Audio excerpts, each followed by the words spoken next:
Around the Taklamakan, we have a lot of oases, and they depend on water supply. If there's no water, there's no civilization. And I'm here in Ruochang County to visit an archaeological site called Milan.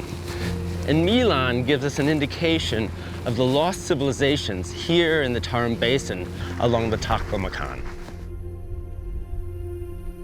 My name is Neil Schmid. I'm an American and a historian of China. As a researcher, I work at an archaeological site in Dunhuang.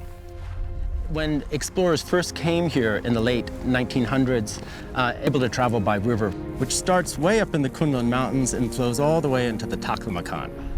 So this area was a large fort here in Milan. And looking across this plain, it might not seem like much, but if you look very closely, you can see faint lines. And those lines are man-made. And from those lines, we know that this area was farmed intensively, that it was once green with fields and trees. From Western Han to the Tang Dynasty, a rich mix of cultures flourished here. But soon after, the desert encroached deeper and deeper into the oasis, swallowing all traces of civilization. The once rich agricultural community with its irrigation system developed 2,000 years ago that showcased the ingenuity and perspicacity of the inhabitants sank into the sand. I'm here in a place called Cele. This is the temple of Damako from around the 6th or 7th century. It's one of the smallest temples ever discovered. Only allows one person inside. Cele at that time was a very, very important part of the Khotanese kingdom, where we have this incredibly refined art.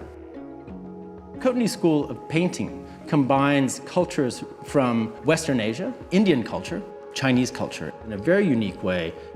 And this temple then was active for another 400 years until about the year 1000, and then for 1,000 years, buried under the sands. It means that it's a kind of cautionary tale. Once things begin to break down, sand control can't be maintained, the desert will take over. Cele is known also because of this sand control station. The work that's being done here gives us methods and ways to understand not only past changes, but also future hopes. 你好,你好,我是 Neil. 你好,你好.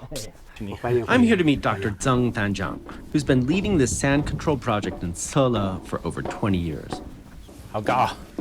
对,这个地方自然景观看非常好。那为什么在Cele建立这个治沙站？1982年的时候啊，Cele县已经搬迁了第2次了，沙丘迁延，离咱们Cele县城只有1.5公里地了，我们就策划筹建咱们Cele站了。咱们现在站的是这个位置，30年以前沙丘连绵呢，现在你看看，就是个人工绿洲一样的。经过这么多年的工作，我们第一阶段纯粹治沙，可以说是你死我的关系，确实是为了人类生存。第2个发展阶段就是要把沙地收回来以后变废为宝。第3阶段，人与沙达成一个和谐。